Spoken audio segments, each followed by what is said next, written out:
We should have used the real backdrop, not the...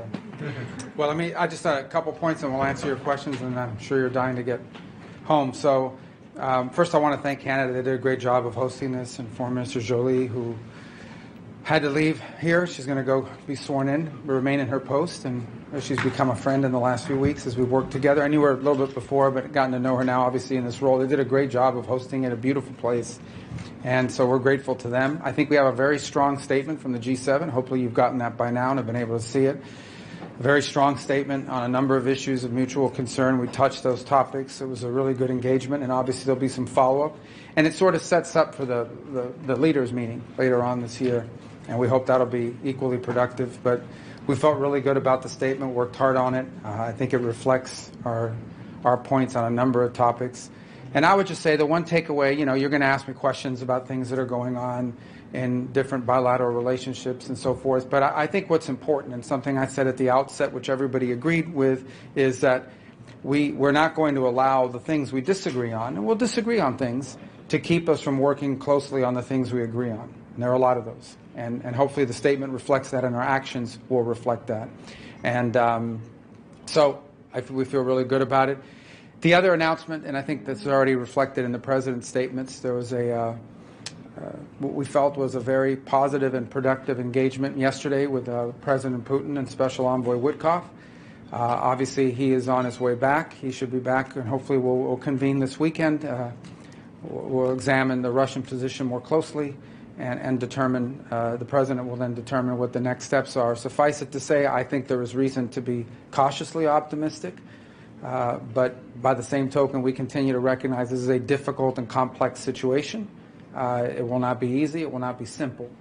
But we certainly feel like we're at least some steps closer to ending this war and bringing peace. But it's still a long journey. It's a journey of many steps. But this is positive momentum. Obviously, we'll see what Russia and others are willing to do. It's not just Russia. Obviously, it has to be things acceptable to Ukraine. But it's been a good week in that front, but there's a lot of work that remains to be done. But, there's reason to be cautiously optimistic, but we'll know more once Special Envoy Witkoff, Ambassador Witkoff returns, and we have a chance to all convene and talk about it. And obviously the President is the ultimate decider on next steps for the United States. Okay. Mr. Secretary, do you trust Putin?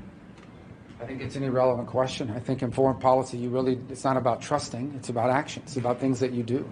So in the end, on something like this, you can't just say you want peace, you have to do peace. And that's true for both sides in any conflict. So in any war and in any engagement. So I think ultimately all these things, I would just encourage you guys, if we're going to be serious about foreign policy, to sort of navigate away from some of this is not a reality show, this is not about personalities, this is very simple. You either do things or you don't. There are things you are doing and things you're not doing.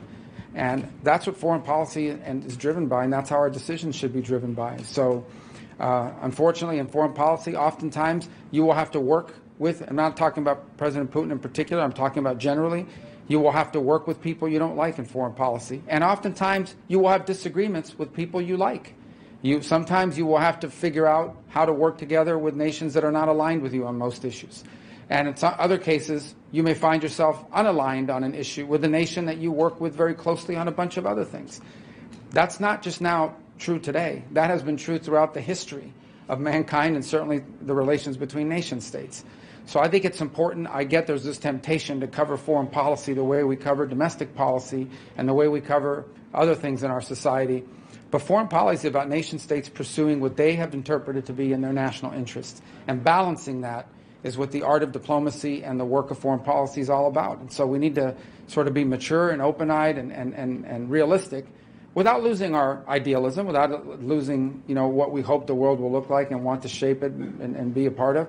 But by the same token, we have to make pragmatic decisions every single day, and that's not true today. That's always been true. Always. Secretary, do you have any top lines from Mr. Witkoff? This was a late meeting. It went hours long. Is there anything that he shared? And then when you do examine the Russian position, that the comments by President Putin were quite convoluted and tough to decipher. I wonder if you think that he's playing for time. Well, I think you're not going to – this is not something that's going to play out in press conferences. As I stand at a press conference. But this is, these, again, I go back to the point I just made. When you want, if you think about the most recent example of ceasefire negotiations, which was what happened in Gaza and with Israel and so forth. Yeah, there were newspaper and there were articles and there was news stories about it, but ultimately you found out what the results were after the fact. And in the meantime, you saw public statements from different sides in regards to what they were going to do. I think this will be no different.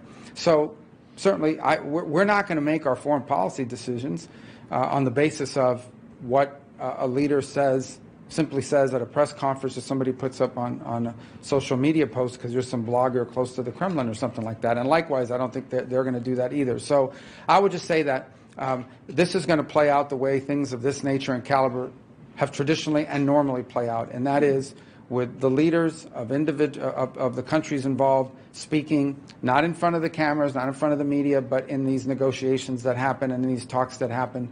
So I'm not going to comment on what President Putin said, other than he said he agreed with it in concept. So, with lots of reservations.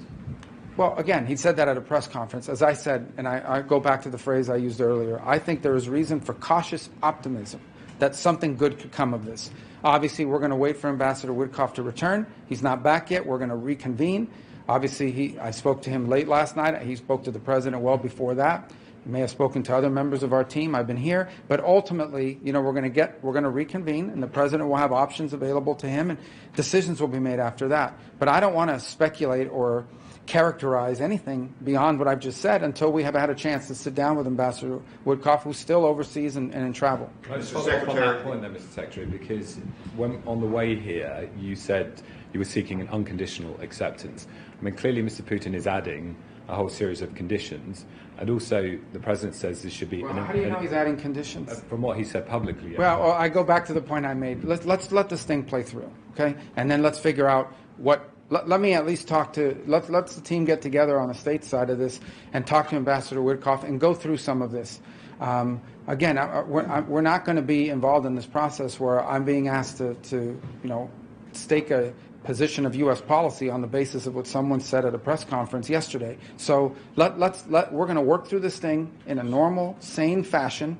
We'll figure out where we are based on what I know at this moment. With my conversation with Ambassador Witkoff, he's not here yet, is I feel like there's reason for cautious optimism. I think the President shared that today in his Truth Social post. But there's a lot of work. No, I have never told anybody that this is going to be easy, fast, simple, slam dunk. It'll be hard, but it's important work. We are a better place today, I hope, I believe, we have reason to believe, than we were a week ago. But we still have a long ways to go. It could come together pretty quickly if everyone aligns, but I don't know how aligned we are yet. That's what we're about to find out. So cautious optimism is about the best phraseology I could use at this moment. Based on what we know, we're going to keep working on it. Mr. Secretary, the statement that you...